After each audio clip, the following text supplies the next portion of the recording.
ಎಸ್ಎಸ್ಟಿವಿಯಲ್ಲಿ ಜಾಹೀರಾತು ನೀಡಲು ಈ ನಂಬರಿಗೆ ಸಂಪರ್ಕಿಸಿ. ನಮಸ್ಕಾರ. ನಮಸ್ಕಾರ. ಮಲಗಿದಿರೋ ಎದ್ದಿದಿರೋ ಅಂತ ನೋಡ್ತಾ ಇದ್ದೀನಿ ನಾನು. ಬಂದೋಳೆ ವೇದಿಕೆ ಇರುವಂತ ಮೌಲಾನಾ ಮದನಿ ಶ್ರೀಗಳೇ, ಫಾದರ್ ಸ್ಟೇನಿ ಡಿಸೋಜಾರ್ ಅವರೇ, ಲಕ್ಷ್ಮೀ ಹೆಬ್ಬಾಳ್ಕರ್ ಅವರೇ, ಸಿದ್ದೇಶಣ್ಣವರೇ, ಸಂಗಮೇಶ್ ಅಣ್ಣವರೇ, CM ಇಬ್ರಾಹಿಂ ರವರೇ, ನನ್ನ ಈ ಜಾಗಕ್ಕೆ ಕರ್ಕೊಂಡು ಬಂದಂತ ನಮ್ಮ ಬಸವರಾಜು MLA, ಬಿಡದೆ ಬರಲೇಬೇಕು ಅಂತೇಳಿ ನಾನೇ ಗನ್ಮನ್ ಆಯ್ತೀನಿ, ನಾನೇ PA ಆಯ್ತೀನಿ ಅಂತ ಹೇಳ್ಕೊಂಡು ಬಂದ್ರಿ ಇಲ್ಲಿಗೆ. ನಮ್ಮ ಶಾಸಕರು ಮತ್ತು ವೇದಿಕೆಯಲ್ಲಿರುವಂತ ಎಲ್ಲ ಮುಖಂಡಗಳೇ, ಸ್ನೇಹಿತರೆ, ಸರ್ವಧರ್ಮ ಸಮನ್ವಯ ಸಮಿತಿ ದಿನ ಬಂದಿದ್ದೀನಿ. ನಾನು ಬರಂಗೇ ಇಲ್ಲ, ಆದರೂ ಈ ಒಂದು ಐತಿಹಾಸಿಕ ಕಾರ್ಯಕ್ರಮ, ಇದರ ಇತಿಹಾಸ ತಿಳಿದು 2-3 ಸಂದರ್ಭದಲ್ಲಿ ಶ್ರೀಗಳು ಬರಬೇಕು ಅಂತೇಳಿ ನನ್ನನ್ನ ಕರೆದಿದ್ರು. ನಾನು ಬರಕ್ಕಾಗಿರ್ಲಿಲ್ಲ. ಆದರೆ ನಂದೇ ಆದಂತ ಕಾರ್ಯಕ್ರಮ ವಿಧಾನಸಭೆ ನಡೀತಾ ಇದೆ. ಮಧ್ಯದಲ್ಲಿ ನಮ್ಮ ಕನಕಪುರದಲ್ಲಿ ಕನಕೋತ್ಸವ ನಡೀತಾ ಇದೆ, ಒಂದು 5 ದಿನದ ಕಾರ್ಯಕ್ರಮ.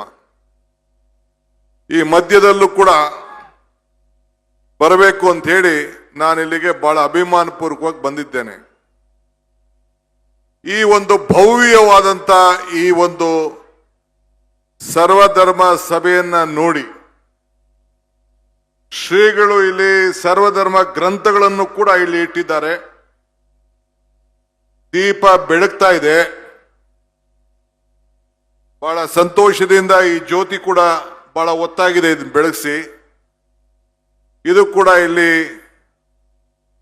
ಈ ತರಳಬಾಳು ಹುಣ್ಣಿಮೆಯಲ್ಲಿ ಬೆಳಕನ್ನ ನಾವು ಕಾಣ್ತಾ ಇದ್ದೇವೆ. ನಾನು ಇದನ್ನು ನೋಡಿದ್ರೆ, ಈ ಭವ್ಯವಾದಂತಹ ಸಭೆ ನೋಡಿದ್ರೆ, ಪುರಂದರ ದಾಸರದು ಒಂದು ಮಾತು ನನಗೆ ನೆನಪು ಬರ್ತದೆ. ಇದು ಭಾಗ್ಯ, ಇದು ಭಾಗ್ಯ, ಇದು ಭಾಗ್ಯವಯ್ಯ, ಪದುಮನಾಭನ ಪಾದ ಭಜನೆ ಪರಮ ಸುಖವಯ್ಯ ಅಂತೇಳಿ. ಇಂಥ ಒಂದು ಪವಿತ್ರವಾದಂತಹ ಸಭೆಯಲ್ಲಿ ಪಾಲ್ಗೊಂಡಿದ್ದೆ ನನ್ನ ಭಾಗ್ಯ, ನನ್ನ ಭಾಗ್ಯ, ನನ್ನ ಭಾಗ್ಯ ಅಂತೇಳಿ ನಾನು ಭಾವಿಸ್ಕೊಂಡಿದ್ದೇನೆ. ಬಂದ ತಕ್ಷಣ ನಮ್ಮ ಮೌಲಾನಾರವರು ಮಾತಾಡ್ತಾ ಇದ್ರು, ಫಾದರ್ ಅವರು ಮಾತಾಡಿದ್ರು, ಲಕ್ಷ್ಮಿ ಅವರು ಹೆಬ್ಬಾಳ್ಕರ್ ಅವರು ಕೂಡ ಮಾತಾಡಿದ್ರು. ನನಗೆ ಶ್ರೀಗಳು ಮಾತಾಡಿ ಕೇಳಬೇಕು ಅನ್ನೋದು ನನಗೆ ಆಸೆ, ನೋಡೋಣ. ಆದರೆ ಈ ಸಭೆ ನೋಡಿದ್ರೆ ಧರ್ಮ ಯಾವುದಾದರೂ ತತ್ವ ಒಂದೇ, ನಾಮ 100 ದೈವ ಒಂದೇ, ಪೂಜೆ ಯಾವುದಾದರೂ ಭಕ್ತಿ ಒಂದೇ, ಕರ್ಮ ಹಲವಾದರೂ ನಿಷ್ಠೆ ಒಂದೇ, ದೇವನೊಬ್ಬ ನಾಮ ಹಲವು. ಇದರಲ್ಲಿ ನಂಬಿಕೆಯನ್ನು ಇಟ್ಕೊಂಡು ಇಂಥ ಒಂದು ಪವಿತ್ರವಾದಂಥ ಸಭೆಯಲ್ಲಿ ನಾವೆಲ್ಲ ಕೂಡ ಸೇರಿದ್ದೇವೆ. ನಾನು ವೀರ ಗಂಗಾಧರ ಅಜ್ಜನ ಶಿಷ್ಯ. ಅವರ ಮಾತು ಮಾನವ ಧರ್ಮಕ್ಕೆ ಜಯವಾಗಲಿ, ಧರ್ಮದಿಂದಲೇ ವಿಶ್ವಕ್ಕೆ ಶಾಂತಿ ಎನ್ನುವ ಒಂದು ಸಂದೇಶವನ್ನ ಪಾಲನೆ ಮಾಡಿಕೊಂಡು ನಾವೆಲ್ಲ ಇಲ್ಲಿ ಬರ್ತಾ ಇದ್ದೇವೆ. ಇವತ್ತು ಶ್ರೀಗಳ ಒಂದು ಆಚಾರ ವಿಚಾರ,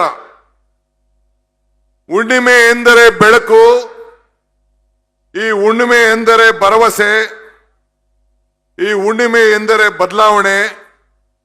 ಇದು ತರಬಾಳು ಹುಣ್ಣಿಮೆಯ ಮಹೋತ್ಸವದಲ್ಲಿ ಎಲ್ಲ ಸಮಾಜಕ್ಕೂ ಬೆಳಕು ಸಿಗಬೇಕು ಅನ್ನೋ ಒಂದು ಚಿಂತನೆ ಇಟ್ಕೊಂಡು ಶ್ರೀಗಳು ಏನು ಈ ಕಾರ್ಯಕ್ರಮವನ್ನ ಪ್ರತಿ ವರ್ಷ ನಡ್ಕೊಂಡು ಬರ್ತಾ ಇದ್ದಾರೆ. ಇದು ಮಾನವ ಧರ್ಮಕ್ಕೆ ಎಲ್ಲ ವರ್ಗಕ್ಕೂ ಕೂಡ ಈ ಧರ್ಮವನ್ನ ಉಳಿಸ್ಕೊಂಡು ಹೋಗಬೇಕು, ನಮ್ಮ ಹಿರಿಯರು ಹೇಳ್ದಂಗೆ ಮನೆ ಹುಷಾರು ಮಠ ಹುಷಾರು ಅಂತೇಳಿ ನಮ್ಮ ಧರ್ಮಗಳು ನಮ್ಮ ಪೀಠಗಳನ್ನು ನಾವು ರಕ್ಷಣೆ ಮಾಡ್ಕೊಳ್ಬೇಕಾದ್ದು ನಮ್ಮೆಲ್ಲರ ಕರ್ತವ್ಯ ಕೂಡ ಇವತ್ತು ಇದೆ. ನಾವು ತಾಯಿನ ನೆನೆಸ್ಕೊಳ್ತೇವೆ. ತಾಯಿ ಬಗ್ಗೆ ಫಾದರ್ ಅವರು ಮಾತಾಡ್ತಾ ಇದ್ರು. ಅಮ್ಮನ ನೆನಪು ಪ್ರೀತಿಯ ಮೂಲ, ಗುರುವಿನ ನೆನಪು ಭಕ್ತಿಯ ಮೂಲ, ಗುರುವಿನ ನೆನಪು ಜ್ಞಾನವೇ ಮೂಲ, ದೇವರ ನೆನಪು ಭಕ್ತಿಯ ಮೂಲ. ಈ ಮೂರರ ನೆನಪು ಮನುಷ್ಯತ್ವೇ ಮೂಲ. ಮನುಷ್ಯತ್ವ ಮೋಕ್ಷಕ್ಕೆ ಮೂಲ. ಕೊನೆಗೆ ಮೋಕ್ಷ ಪಡಿಬೇಕು ಅನ್ನೋ ದೃಷ್ಟಿಯಿಂದ ಇಷ್ಟು ಸಾವಿರಾರು ಜನ ಲಕ್ಷಾಂತರ ಜನ ಬಂದು ಗುರುಗಳ ಆಶೀರ್ವಚನ ಕೇಳಿ ಊಟ ಇಲ್ಲದೆ ಹೋದ್ರು ಕೂಡ ಮನಸ್ಸಿಗೆ ನೆಮ್ಮದಿ ಸಿಗ್ಬೇಕು, ನಾವು ಕೂಡ ದೈವತ್ವಕ್ಕೆ ಹೋಗ್ಬೇಕು, ನಮ್ಮ ಬದುಕಿನಲ್ಲಿ ಏನಾದ್ರು ಒಂದು ಸಾಧನೆ ಮಾಡಬೇಕು ಅಂತೇಳಿ ತಾವೆಲ್ಲ ಇಲ್ಲಿ ಬಂದು ಕೂತಿದ್ದೀರಿ. ನಾನು ಯಾವಾಗಲೂ ಒಂದು ಮಾತು ಹೇಳ್ತಾ ಇರ್ತೀನಿ, ಮನುಷ್ಯನ ಹುಟ್ಟು ಆಕಸ್ಮಿಕವಾದ್ದು, ಸಾವು ಅನಿವಾರ್ಯ, ಜನನ ಉಚಿತ, ಮರಣ ಖಚಿತ ಅಂತೇಳಿ. ನಾನು ಯಾಕೆ ಈ ಮಾತು ಹೇಳ್ತಾ ಇದ್ದೀನಿ ಅಂದ್ರೆ, ಶ್ರೀಗಳು ಈ ಪೀಠ ಏನಿದೆ ಎಲ್ಲೆಲ್ಲಿ ಇಂಥ ಒಂದು ಮಹೋತ್ಸವಗಳನ್ನ ಮಾಡ್ತಾರೆ, ಯಾವ್ದಾದ್ರು ಸಂದರ್ಭದಲ್ಲಿ ಅವರು ಬದುಕಿನಲ್ಲಿ ಧರ್ಮದ ಪ್ರಚಾರ ಅಲ್ಲದೆ ಇವತ್ತು ಗಂಗೆಗೋಸ್ಕರ ಗಂಗಾ ಜಲವನ್ನ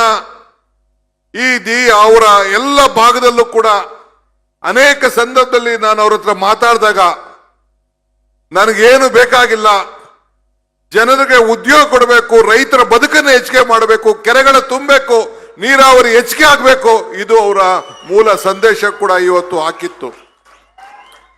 ನನಗೆ ಶಾಲೆ ವಿಚಾರ ಬೇಕಾಗಿಲ್ಲ, ಈ ಒಂದು ಪೇಪರ್ ನೋಡದೆ ಅವ್ರ ಮುಂದೆ ಇತ್ತು.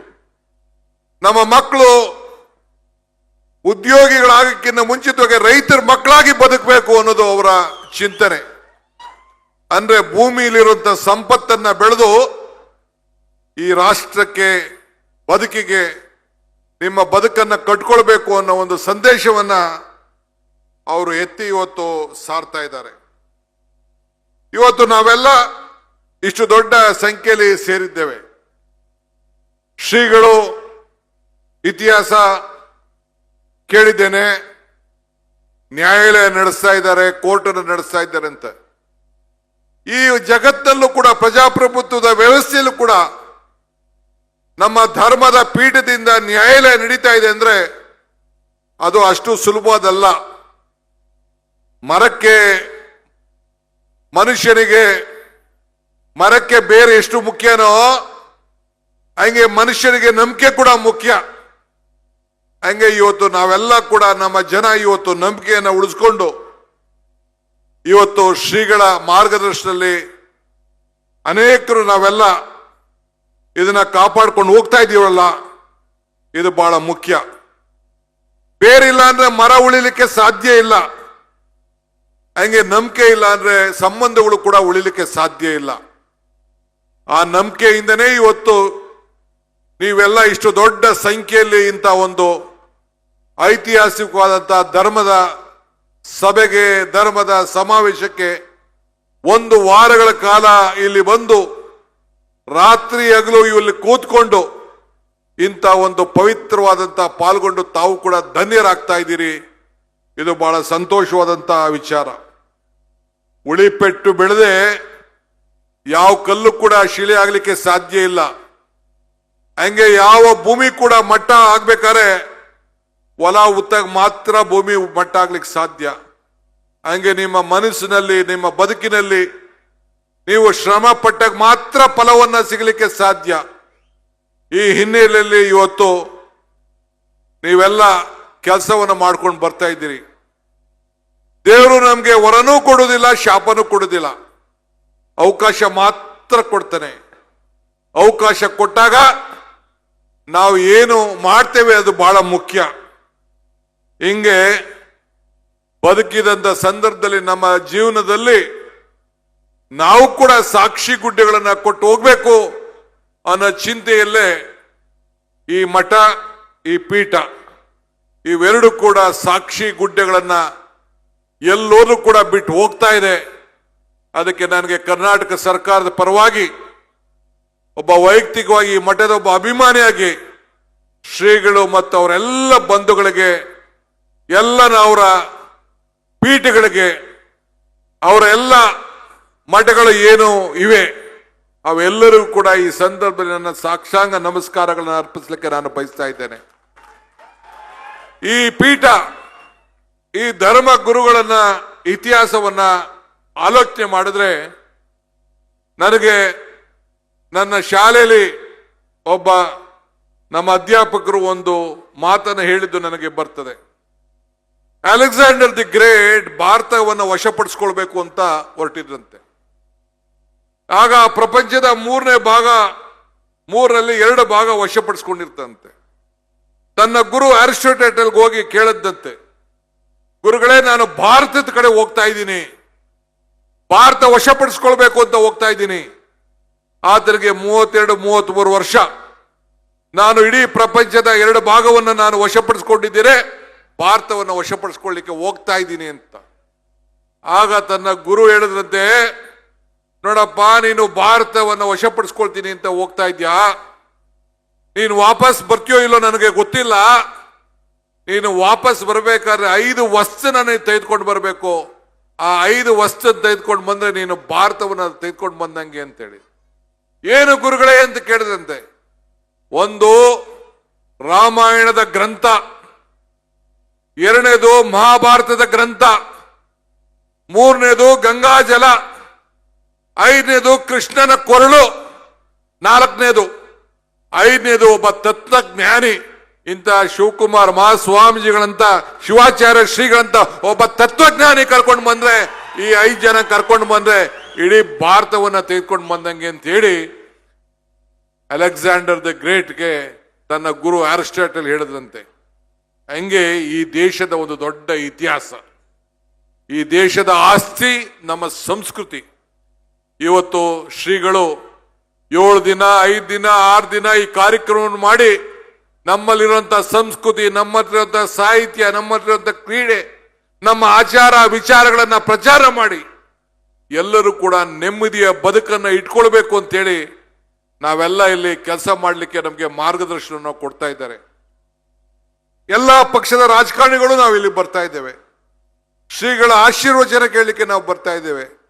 ಶ್ರೀಗಳಿಂದ ಮಾರ್ಗದರ್ಶನ ಕೇಳಲಿಕ್ಕೆ ಬರ್ತಾ ಇದ್ದೇವೆ. ಹಿಂದೆ ಒಂದ್ ಕಡೆ ಒಂದು ಮಾತು ಹೇಳಿದೆ, ರಾಜಕಾರಣದಲ್ಲಿ ಧರ್ಮ ಇರಬೇಕು, ಧರ್ಮದಲ್ಲಿ ರಾಜಕಾರಣ ಇರಬಾರದು ಅಂತ ಮಾತನ್ನು ಕೂಡ ನಾನು ಹೇಳಿದ್ದೆ. ಅಂದ್ರೆ ಅನೇಕರು ನಾವು ಮಠಗಳಿಂದ ನಮ್ಮ ರಾಜಕಾರಣ ನಾನು ಅಪೇಕ್ಷೆ ಪಡುವುದಿಲ್ಲ, ನನಗೆ ಮಾರ್ಗದರ್ಶನ ಬೇಕು. ನಾವು ರಾಜಕಾರಣ ಮಾಡೋರು ಕೂಡ ಧರ್ಮದಿಂದ ನಾವು ರಾಜಕಾರಣವನ್ನು ನಾವು ಮಾಡಬೇಕು. ನಮ್ಮ ಧರ್ಮಗಳನ್ನ ಯಾವ ತತ್ವದಲ್ಲೂ ಕೂಡ ಬೇರೆಗೆ ತೊಂದರೆ ಮಾಡು ಅಂತ ಯಾವತ್ತೂ ಕೂಡ ಹೇಳಲಿಕ್ಕೆ ಸಾಧ್ಯ ಇಲ್ಲ. ಇವತ್ತು ಲಕ್ಷ್ಮೀ ಹೆಬ್ಬಾಳ್ಕರ್ ಅವರು ಮಾತಾಡ್ತಾ ಇದ್ರು ಎಲ್ಲ ಧರ್ಮದ ನಾಯಕರುಗಳ ವಿಚಾರಗಳನ್ನ. ಇವತ್ತು ಜ್ಯೋತಿ ಬೆಳಗ್ತಾ ಇದೆ. ಶುಭಂ ಕರೋತಿ ಕಲ್ಯಾಣಂ ಆರೋಗ್ಯಂ ಧನ ಸಂಪದಂ ಜ್ಞಾನಶಕ್ತಿ ಸ್ವರೂಪ ಈ ದೀಪ ಜ್ಯೋತಿ ಪ್ರಕಾಶಿತಂ. ತಮ್ಮೆಲ್ಲರೂ ಕೂಡ ಮಂಗಳವಾಗ್ಲಿ, ಶುಭವಾಗ್ಲಿ, ಆರೋಗ್ಯವಂತರಾಗ್ಲಿ, ಐಶ್ವರ್ಯವಂತರಾಗ್ಲಿ, ಜ್ಞಾನವಂತರಾಗ್ಲಿ. ಬಹಳ ಸಂತೋಷದಿಂದ ಶ್ರೀಗಳು ಹೊತ್ತಿದಂತ ಜ್ಯೋತಿ ಇವತ್ತು ಬೆಳಗ್ತಾ ಇದೆ ಅಂತಂದ್ರೆ ನಿಮ್ಮ ಮನಸ್ಸಿಗೆ ಒಂದು ದೊಡ್ಡ ಶಕ್ತಿ ಇವತ್ತು ಬಂದಂಗ ಆಗಿದೆ. ಇದೇ ಈ ಹುಣ್ಣಿಮೆಯ ಈ ಒಂದು ಪ್ರತಿಭಾ ತರಳಬಾಳು ಹುಣ್ಣಿಮೆಯ ಈ ಮಹೋತ್ಸವದಲ್ಲಿ ತಮ್ಮೆಲ್ಲರೂ ಕೂಡ ಈ ಸಂದರ್ಭದಲ್ಲಿ ಶುಭವಾಗ್ಲಿ. ನಾನು ಇವತ್ತು ಒಬ್ಬ ಸರ್ಕಾರದ ಪ್ರತಿನಿಧಿಯಾಗಿ, ನಾನು ಈ ಮಠದ ಒಬ್ಬ ದೊಡ್ಡ ಅಭಿಮಾನಿಯಾಗಿ, ಗುರುವಿನಿಂದ ಬಂಧುಗಳು, ಗುರುವಿಂದ ದೈವ, ಗುರುವಿನಿಂದ ಪುಣ್ಯ ಎಲ್ಲ ಕಾರ್ಯವನ್ನು ಕೂಡ ಪಡಲಿಕ್ಕೆ ಇವತ್ತು ನಾವು ಬಂದಿದ್ದೇವೆ. ಆದ್ರಿಂದ ತಾಯಿ ಜನ್ಮ ನೀಡಿರ್ಬೋದು, ನಮ್ಮ ಗುರುಗಳು ಜೀವನಕ್ಕೆ ದಿಕ್ಕನ್ನ ಕೊಡ್ತಾರೆ. ಆ ದಿಕ್ಕನ್ನ ಸ್ವೀಕಾರ ಮಾಡಲಿಕ್ಕೆ ಇಷ್ಟು ದೊಡ್ಡ ಸಂಖ್ಯೆಯಲ್ಲಿ ನಾವೆಲ್ಲ ಸೇರಿದ್ದೇವೆ. ಗುರು ಕೊಟ್ಟಂತ ಶಾಶ್ವತವಾದಂತ ಸಂಪತ್ತು ಅಂತ ನಾವೆಲ್ಲ ಇದ್ದೇವೆ. ಇವತ್ತು ಗುರುಗಳು ಅನೇಕ ಸಂದರ್ಭದಲ್ಲಿ ವಿಚಿತ್ರವಾದಂತ ನಮಗೆ ಮಾರ್ಗದರ್ಶನ ಕೊಟ್ಕೊಂಡು ಬರ್ತಾ ಇದ್ದಾರೆ. ಇದನ್ನ ನಾವು ಯಾವ ರೀತಿ ಪಡ್ಕೊಳ್ತೀವಿ ಅದು ಬಹಳ ಮುಖ್ಯ. ಇನ್ನೊಂದು ಕಡೆ ನನಗೆ ಒಬ್ಬ ಗುರುಗಳು ಹೇಳಿದಂತ ಒಂದು ಮಾತು ನನಗೆ ನೆನಪು ಬರ್ತದೆ. ತ್ರೇತದೊಳ್ ಗುರು ಶಿಷ್ಯ. ಆ ವಿಚಾರ ಈಗ ನಾನು ಚರ್ಚೆ ಮಾಡೋಕೆ ನಾನು ಹೋಗುದಿಲ್ಲ, ಬೇರೆ ಸಂದರ್ಭದಲ್ಲಿ ನಾನು ಮಾತಾಡ್ತೀನಿ. ಇವತ್ತು ಯೋಗಿಗಳಿಗೆ ಕುಲ ಯಾವತ್ತೂ ಕೂಡ ಬರಲಿಕ್ಕೆ ಸಾಧ್ಯ ಇಲ್ಲ. ಆಕಾಶಕ್ಕೂ ಕಂಬಗಳನ್ನು ಇರಲಿಕ್ಕೆ ಸಾಧ್ಯ ಇಲ್ಲ. ಸ್ವರ್ಗದಲ್ಲಿ ಕೀಳಿಲ್ಲ ಮೇಳಿಲ್ಲ. ಇವತ್ತು ಯಾವುದೇ ಜಾತಿ ಯಾವುದೇ ಧರ್ಮ ನೋಡದೆ ಮೇಲು ಕೀಳನ್ನದೆ ಭಾವ ಇಲ್ಲದೆ ನಾವೆಲ್ಲ ಇಲ್ಲಿ ಸೇರಿದ್ದೇವೆ. ಆಭರಣಗಳಿಗೆ ಬೇಕಾದಷ್ಟು ರೂಪಗಳು ಇರ್ತದೆ. ಆದರೆ ಕೊನೆಗೆ ಆಭರಣವನ್ನು ತಯಾರು ಮಾಡೋದು ಕೊನೆಗೆ ಚಿನ್ನದಲ್ಲಾರಾಗಬೇಕು, ಬೆಳ್ಳಿಲಾರಾಗಬೇಕು, ಇಲ್ಲ ಬೇರೆ ಯಾವ್ದಾರು ಒಂದು ಲೋಹ ಇರ್ಬೋದು. ಆದರೆ ವಿವಿಧ ರೀತಿಯಲ್ಲಿ ಹಂಗೆ ಇವತ್ತು ನಾವು ಮನುಷ್ಯರಲ್ಲಿ ವಿಚಿತ್ರವಾದಂಥ ರೂಪ ಇದ್ರೂ ಕೂಡ ಕೊನೆಗೆ ನಾವು ಮನುಷ್ಯತ್ವವನ್ನ ಯಾವ ಕಾರಣಕ್ಕೂ ಮರಿಬಾರ್ದು. ಮನುಷ್ಯತ್ವೇ ಬಹಳ ಮುಖ್ಯ. ಇಲ್ಲಿ ಮಾನವೀಯತೆನೇ ಬಹಳ ಮುಖ್ಯ. ಇದರಲ್ಲಿ ನಾವೆಲ್ಲ ಇಟ್ಕೊಂಡಿರ್ಬೇಕು. ದೇಹಗಳು ಬೇರೆ ನಾವೆಲ್ಲ ಇರ್ಬೋದು, ಆದರೆ ನಮ್ಮ ವಿಚಾರಗಳು, ನಮ್ಮಲ್ಲಿ ಹಸುವು ಎಲ್ಲ ಕೂಡ ಒಂದೇ. ಕೆಲವರು ಕಪ್ಪಿರ್ತದೆ, ಕೆಲವರು ಬೆಳಗಿರ್ತದೆ, ಕೆಲವರು ಕೆಂಚಿಗಿರ್ತದೆ. ಈಗ ಕಪ್ಪಿಗಿದ್ದವ್ರಿಗೆ ಏನಾರು ರಕ್ತ ಬೇರೆ ಬಣ್ಣ ಏನಾರು ಇರ್ಲಿಕ್ಕೆ ಸಾಧ್ಯನಾ? ಕೆಂಪು. ಯಾರ ಹತ್ತ ಕಣ್ಣಲ್ಲಿ ನೀರು ಬಂದಾಗ ಉಪ್ಪು ನೀರು ಬರ್ತದೆ. ಅದಕ್ಕೆ ಯಾವ್ದಾದ್ರು ಬೇರೆ ಜಾತಿ ಮೇಲೆ ಏನಾದ್ರು ಇರ್ಲಿಕ್ಕೆ ಸಾಧ್ಯನಾ? ಇಲ್ಲ ಬೆವರಿನಲ್ಲಿ ಯಾವ್ದಾದ್ರು ಬೇರೆ ರೀತಿ ಇರ್ಲಿಕ್ಕೆ ಸಾಧ್ಯನಾ? ಹಂಗೆ ಮಾನವ ಧರ್ಮ ಇದೆಯಲ್ಲ, ಮಾನವ ಜಾತಿ ಇದೆಯಲ್ಲ, ಇದ್ರ ಬಗ್ಗೆ ನಾವು ವಿಚಿತ್ರವಾಗಿ ಒಟ್ಟಾಗಿ ನಾವು ಕೆಲಸವನ್ನು ನಾವು ಮಾಡ್ಕೊಂಡು ಹೋಗ್ಬೇಕು. ಇವತ್ತು ನಮ್ಮ ಸ್ನೇಹಿತ, ನಮ್ಮ ಈ ಕ್ಷೇತ್ರದ ಶಾಸಕ, ನಮ್ಮ ಸಂಗಮೇಶ್ ಅಣ್ಣ ಒಂದು 25 ಫೋನ್ ಮಾಡಿರ್ಬೇಕು, ಅಣ್ಣ ಬರಲೇಬೇಕು. ನಾನು ಬಂದೇ ಬರ್ತೀನಯ್ಯ, ನಾನು ಇರೋದೇ ನಿನಗೋಸ್ಕರ, ನಾನು ನಿನಗೆ ಶಕ್ತಿ ಕೊಡ್ಲಿಕ್ಕಾರ ಬಂದೇ ಬರ್ತೀನಿ ಅಂತ ಹೇಳಿ ಇವತ್ತು ಬಂದಿದ್ದೇನೆ. ಈ ಕ್ಷೇತ್ರದ ಅಭಿವೃದ್ಧಿಗೆ 10 ಪ್ರಯತ್ನಗಳನ್ನ ಮಾಡಿ ಇವತ್ತು ಈ ಕ್ಷೇತ್ರದ ಅಭಿವೃದ್ಧಿಗೆ ಹಗಲು ರಾತ್ರಿ ದುಡಿದು ಸಾವಿರಾರು ಕೋಟಿ ರೂಪಾಯಿನ ತಂದು ಈ ಕ್ಷೇತ್ರದ ಅಭಿವೃದ್ಧಿಗೆ ಎಲ್ಲ ಇಲಾಖೆಯಲ್ಲೂ ತಂದು ಇವತ್ತು ಸಾಕ್ಷಿ ಗುಡ್ಡಗಳನ್ನ ಬಿಟ್ಟು ಹೋಗ್ತಾ ಇದ್ದಾರೆ. ಸೊ ಅದರಿಂದ ಶ್ರೀಗಳು ತಮ್ಮದು ಎಲ್ಲ ಆಶೀರ್ವಾದ ಯಾವಾಗಲೂ ಅವ್ರ ಮೇಲೆ ಇರಬೇಕು. ಇಡೀ ಸರ್ಕಾರ ಅವ್ರ ಜೊತೆಲಿ ಇದೆ. ಆ ದೃಷ್ಟಿಯಿಂದ ಇವತ್ತು ಬಂದಿದ್ದೇವೆ. ನಮ್ಮ ಬಸವರಾಜರವರು ಕೂಡ ಅವರ ಶ್ರೀಗಳು ಹೇಳಿದ್ರು, ಅವರ ಕ್ಷೇತ್ರಕ್ಕೆ ನೀರಾವರಿ ವಿಚಾರದಲ್ಲಿ ಅವ್ರಿಗೂ ಕೂಡ ನಾನು 100 ಕೋಟಿಗಳನ್ನ ಈಗಾಗಲೇ ಬಿಡುಗಡೆಯನ್ನ ನಾನು ಮಾಡಿದ್ದೇನೆ. ಶ್ರೀಗಳು ಹೇಳಿದಂತ ಮಾರ್ಗದರ್ಶನದಲ್ಲಿ ಇವತ್ತು ನಾವೆಲ್ಲ ನೀರಾವರಿಗೆ ಅತಿ ಹೆಚ್ಚು ಶಕ್ತಿಯನ್ನು ತುಂಬುವಂತ ಕೆಲಸವನ್ನು ನಾವು ಮಾಡ್ಕೊಂಡು ನಾವು ಬರ್ತಾ ಇದ್ದೇವೆ.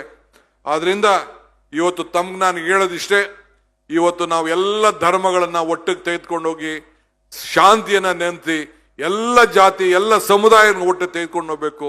ನಾವು ಸರ್ಕಾರದಲ್ಲಿ ಅನೇಕ ಕಾರ್ಯಕ್ರಮಗಳನ್ನು ನಾವು ಕೊಟ್ಟಿದ್ದೇವೆ, 5 ಗ್ಯಾರಂಟಿಗಳು ಕೊಟ್ಟಿದ್ದೇವೆ. ಜಾತಿ ಧರ್ಮ ಅನ್ನೋದು ನೋಡದೆ ಎಲ್ಲ ವರ್ಗ ಎಲ್ಲ ಸಮಾಜಕ್ಕೂ ನೊಂದಂತವ್ರಿಗೆ ಇವತ್ತು ಸಹಾಯ ಮಾಡಬೇಕು ಅಂತ ಒಂದು ಐತಿಹಾಸಿಕ ತೀರ್ಮಾನವನ್ನ ನುಡಿದಂತೆ ನಡೆದಿದ್ದೇವೆ. ಬಸವಣ್ಣವರ ಆಚಾರ ವಿಚಾರದಲ್ಲಿ ಈ ಸರ್ಕಾರ ಕೂಡ ನಡೀತಾ ಇದೆ. ಈ ನಿಟ್ಟಿನಲ್ಲಿ ನಿಮ್ಮೆಲ್ಲರ ಆಶೀರ್ವಾದ ಇರಲಿ ಅಂತ ಈ ಸಂದರ್ಭದಲ್ಲಿ ಹೇಳಿ, ತಮ್ಮೆಲ್ಲರೂ ಕೂಡ ಇಷ್ಟೆಲ್ಲ ಹೇಳಿ ತಾವೆಲ್ಲ ಈ ಸಂದರ್ಭದಲ್ಲಿ ಇಷ್ಟು ದೊಡ್ಡ ಸಂಖ್ಯೆಯಲ್ಲಿ ಸೇದಿರಿ. ಭಗವಂತ ನಿಮ್ಮೆಲ್ಲರೂ ಕೂಡ ಆಶೀರ್ವಾದ ಮಾಡಲಿ. ಶ್ರೀಗಳ ಆಶೀರ್ವಚನಕ್ಕೆ ತಾವೆಲ್ಲ ಕಾಯ್ತಾ ಇದ್ದೀರಿ. ನಿಮ್ಮ ಆಶೀರ್ವಾದ ಸದಾ ಇರಲಿ, ನನ್ನ ಮೇಲೆ ನಮ್ಮ ಸರ್ಕಾರದ ಮೇಲೆ ಯಾವಾಗಲೂ ಕೂಡ ಇರಲಿ ಅಂತ ಹೇಳಿ ತಮ್ಮನ್ನು ಪ್ರಾರ್ಥಿಸಿ ಶುಭವನ್ನು ಹಾರೈಸಿ ನನ್ನ ಮಾತನ್ನು ಮುಗಿಸ್ತೇನೆ. ಜೈ ಹಿಂದ್, ಜೈ ಕರ್ನಾಟಕ, ಜೈ ಶ್ರೀ.